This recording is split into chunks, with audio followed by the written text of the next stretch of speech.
ETV Telugu. ఇప్పుడు AP top 10 చూద్దాం. పోలాకి మండలం మబగం గ్రామంలో ఎమ్మెల్యే బగ్గు రమణమూర్తి రైతులకు నవధాన్యాల విత్తన కిట్లను పంపిణీ చేశారు.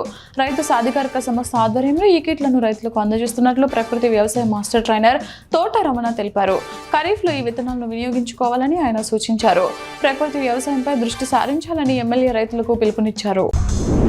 అర్ధమేడు మండలం నాగులవరం గ్రామంలో గ్యాస్ సిలిండర్లు పేలి శ్రీనివాసులు అనే వ్యక్తికి చెందిన ఇల్లు పూర్తిగా కాలిపోయింది. ఈ సంఘటనలో శ్రీనివాసులు కట్టుబట్లతో రోడ్లపై పడ్డారు. ఎమ్మెల్యే అశోక్ రెడ్డి బాధితుడి కుటుంబాన్ని పరామర్శించి తక్షణ సహాయం అందించాలని అధికారులను, కార్యకర్తలను ఆదేశించారు. తన వంతు సహాయం చేస్తానని ఆయన హామీ ఇచ్చారు.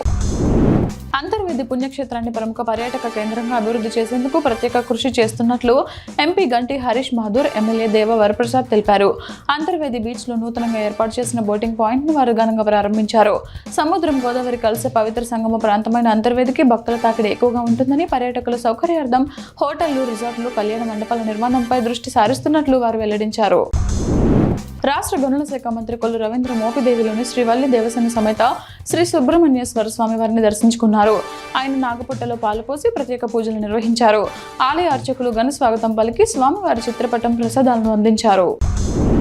అంబేద్కర్ కోనసీమ జిల్లా వ్యాప్తంగా కురిసిన భారీ వర్షం బీభత్సం సృష్టించింది. జిల్లాలోని 19 మండలాల్లో మొత్తం 444.2 మిల్లీమీటర్ల వర్షపాతం నమోదైనట్లు అధికారులు తెలిపారు. అత్యధికంగా కాట్రేనికొండలో 87.2 మిల్లీమీటర్ల వర్షం కురవగా, మామిడి కుదురులో అత్యల్పంగా 1.8 మిల్లీమీటర్లు నమోదైంది. ముమ్మడివరం, పోలవరం, ఉప్పలగుప్తం మండలాల్లోనూ వాన జోరు కొనసాగింది. అమలాపురం, కొత్తపేట, రామచంద్రపురం వంటి ప్రధాన కేంద్రాల్లోనూ చెప్పుకోదగ్గ వర్షపాతం నమోదైంది. డుమ్మరిగూడ మండలం చిలిమర వలసలో ఉపాధి హామీ పథకంలో అమలు చేస్తున్న ఫేషియల్ అటెండెన్స్ విధానం గిరిజనులకు ఇబ్బందిగా మారింది. వారు ఆవేదన వ్యక్తం చేస్తూ పనికి హాజరు నమోదు కోసం గంటల తరబడి వేచి ఉండాల్సి వస్తుందని తెలిపారు. సాంకేతిక లోపాల వల్ల హాజరు నమోదు ఆలస్యం అవుతోందని, దీంతో పని వేళలు వృధా అవుతున్నాయని గిరిజనులు వాపోయారు. ఈ విధానాన్ని రద్దు చేసి పాత పద్ధతిని అమలు చేయాలని వారు కోరుతున్నారు.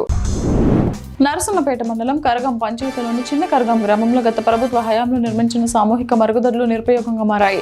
పరిశుభ్రత, బహుర్భూమి నిర్మూలన లక్ష్యంతో ₹1000 నిర్మించిన ఈ మరుగుదొడ్లకు నీటి సదుపాయం కల్పించకపోవడంతో అవి దుర్వినియోగమయ్యాయి. ప్రస్తుత మరుగుదొడ్ల ముందు తుప్పులు పెరిగి వాటి దుస్థితిని తెలియజేస్తున్నాయి. ప్రభుత్వ నిధులు వృధా అయిన తీరుపై స్థానికులు ఆందోళన వ్యక్తం చేస్తున్నారు. కాళ్ళకూరులోని స్వయంభూ శ్రీ వెంకటేశ్వర స్వామి వార్షిక తిరుకల్యాణ మహోత్సవాలు వైభవంగా ముగిశాయి. ఈ సందర్భంగా ఆలయంలో ద్వాదశ ప్రదక్షిణలు, శ్రీ పుష్పయాగం, ద్వాదశ ప్రసాదముల నివేదన, సవలింపు సేవ, నీరాజన, మంత్ర పుష్పములు వంటి పలు కార్యక్రమాలు నిర్వహించారు. మహిళలకు కుంకుమ భరణ, జాకెట్ పీస్, భక్తులకు 12 రకాల విశేష ప్రసాదములను అందజేశారు. వివిధ గ్రామాల నుంచి అధిక సంఖ్యలో భక్తులు తరలివచ్చి స్వామివారి తీర్థ ప్రసాదాలను స్వీకరించారు.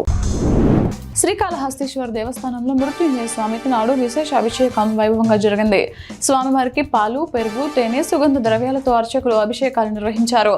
అనంతరం స్వామివారిని పూలమాలలతో అలంకరించి పుష్పాలతో అర్చన చేసి హారతిని సమర్పించారు. గుంటూరు జిల్లా పెదకాకాని పోలీస్ స్టేషన్ పరిధిలోని నంబూరు రఫాత్ అలీ కాలనీలో సోమవారం కార్డన్ సెర్చ్ నిర్వహించారు. ఎస్పీ వాకుల్ జిందాల్, అదనపు ఎస్పీ స్వరూప్ అరాణి ఆధ్వర్యంలో జరిగిన ఈ కార్యక్రమంలో సుమారు 200 మంది పోలీసులు పాల్గొన్నారు. డ్రగ్స్ నియంత్రణలో భాగంగా యూరిన్ టెస్టులు చేశారు. గంజాయి అమ్మేవారు, కొనేవారిపై పీడీ యాక్ట్ కింద కఠిన చర్యలు తీసుకుంటామని ఎస్పీ హెచ్చరించారు.